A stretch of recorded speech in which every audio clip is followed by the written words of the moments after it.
Online வர்த்தகத்தை ஒழிக்க முதலில் வணிகர்கள் அவர்களது பிள்ளைகளுக்கு ஆன்லைன் வர்த்தகத்திற்கு தடை விதிக்க வேண்டும்.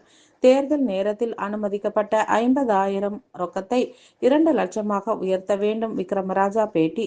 மே 5 திருவாரூரில் நடைபெறவுள்ள தமிழ்நாடு வணிகர் சங்கங்களின் பேரமைப்பு 43வது மாநில மாநாடு குறித்து சென்னை அடுத்த தாம்பரத்தில் ஆலோசனை கூட்டம் நடைபெற்றது. இதில் கலந்து கொண்டு பேசிய அதன் தலைவர் விக்ரமராஜா, ஆன்லைன் வர்த்தகத்தை ஒழிக்க வேண்டும் என்றால் முதலில் இன்று முதல் ஒவ்வொரு வணிகர்களும் அவர்களது பிள்ளைகள் மற்றும் வீட்டில் உள்ளவர்கள் ஆன்லைனில் பொருட்கள் வாங்குவதை தடுக்க வேண்டும் என வலியுறுத்தினார். பின்னர் பேட்டியளித்த அவர், மே 5 மாநில மாநாட்டில் வணிகர்களின் உரிமை மீட்பது, ஆன்லைன் வர்த்தக தடை போன்ற முக்கிய தீர்மானங்கள் நிறைவேற்றப் போவதாகவும், தேர்தல் என்றாலே வணிகர்களுக்கு காய்ச்சல் வரும் அளவிற்கு அவர்கள் நசுக்கப்படுவதாகவும் அவர்கள் பணம் பறிக்கப்படுவதாகவும் தெரிவித்த அவர், ஆட்சியாளர்கள் வணிகர்களின் தேவையை கேட்டறிந்து விதிமுறைகளை அமைக்க வேண்டும் என்றும், கையில் கொண்டு செல்ல தேர்தல் விதிமுறைப்படி அனுமதிக்கப்பட்ட 50,000 ரூபாய் போதியதாக இல்லாததால் அதை 2 லட்சமாக அனுமதிக்க வேண்டும் என தெரிவித்தார். அப்போது ஆன்லைன் எங்க போச்சு? காணாம போயிடுச்சு இல்ல? அதே போன்று அண்டை மாநிலத்தில் கொண்டு போய் கார்பரேட் நிறுவனங்கள் முடங்கி போச்சா இல்லையா? முடங்கி போச்சு. அன்று உங்களுக்கு உணவு பொருள் கொடுத்தது யாரு?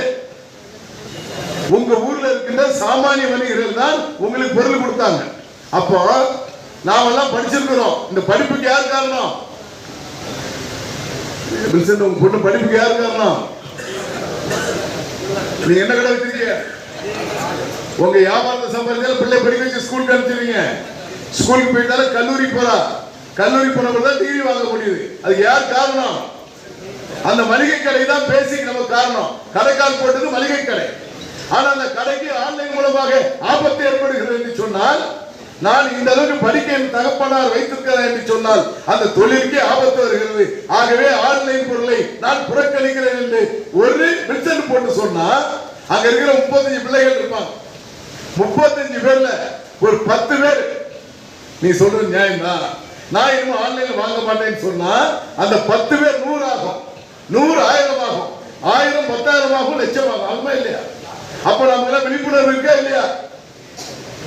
சொல்லுங்க சார். இல்ல சார், விழிப்புணர்வு தான் நம்ம பிள்ளை ஆன்லைன்ல வாங்காத. ஆகவேதான் விழிப்புணர்வு நம்ம தலைப்பு வச்சிருக்கிறோம். விழிப்புணர்வு ஏற்பட்டால் மகிழ்ச்சி எழுச்சி ஏற்படும். நம்ம தொழில் இருந்தாதான் எழுச்சி ஏற்படும். இதான் கான்செப்ட். நீங்களாம் விளக்கம் சொல்லுகின்ற பொழுது ஏன் விழிப்புணர்வு சொல்றீங்கன்னு சொன்னா நிர்வாகிகள் விளக்கம் சொல்லப்பட வேண்டும். தமிழ்நாடு வணிக சங்க பேரமைப்பின் சார்பாக செங்கல்பட்டு கிழக்கு மாவட்டத்தின் சார்பாக வருகின்ற 43வது மே 5 வணிகர் தின மாநில மாநாடு குறித்து சிறப்புமிகு ஆய்வுக் கூட்டம் மாவட்டத்தினுடைய தலைவர் சேகர் தலைமையிலே வெகு சிறப்பாக நடைபெற்றிருக்கிறார். இந்த கூட்டத்தில் முதல் தீர்மானமாக இந்த மாநாட்டில் 5,000 பேர் மாவட்டம் சார்பாக பங்கேற்பது என்பதும் ஏறக்குறைய மகளிர்களும் நிறைவாக நிறைந்து கொள்ளக்கூடிய மாநாடாக இந்த மாநாடு அமைய இருக்கிறது. இந்த மாநாட்டில் பல்வேறு தீர்மானங்கள் எடுக்க இருக்கிறோம். சாமானிய வணிகர்கள் பாதுகாக்கப்பட வேண்டும், ஆன்லைன் வர்த்தக எழுதிகள் மீட்டெடுக்கப்பட வேண்டும் என்ற பல்வேறு கோரிக்கைகள் பிரகடன தீர்மானமாக மாநாட்டில் எடுக்க இருக்கிறோம். இந்த மாநாட்டில் தமிழகம் முழுவதும் வரக்கூடிய லட்சக்கணக்கான வியாபாரிகளுக்கு அடிப்படை வசதிகளை அனைத்தையும் தமிழ்நாடு வணிக சங்க பேரமைப்பு செய்து கொண்டிருக்கிறது. 43வது மாநில மாநாட்டிற்கு பிறகு அரசு அமைகிறது. இந்த அரசு முழுமையாக தமிழ்நாடு வணிக சங்க பேரமைப்புடைய கோரிக்கைகளை ஏற்று வணிகர்களை பாதுகாக்கக்கூடிய அரசாக அமையும் என்ற நம்பிக்கையிலே தமிழகம் முழுவதும் வியாபாரிகளை பாதுகாக்க வேண்டும் என்ற உறுதிமொழியோடு அந்த மாநாடு தொடங்க இருக்கிறது. தேர்தல் கட்டுப்பாடு என்று சொன்னாலே வியாபாரிகள் தான் நசுக்கப்படுகின்றார்கள். வியாபாரிகளுடைய பணம் பறிக்கப்படுகிறது, வியாபாரிகளுடைய உரிமை பறிக்கப்படுகிறது. தேர்தல் என்று சொன்னால் வியாபாரிகளுக்கு ஜுரம் வந்து கொண்டிருக்கிறது.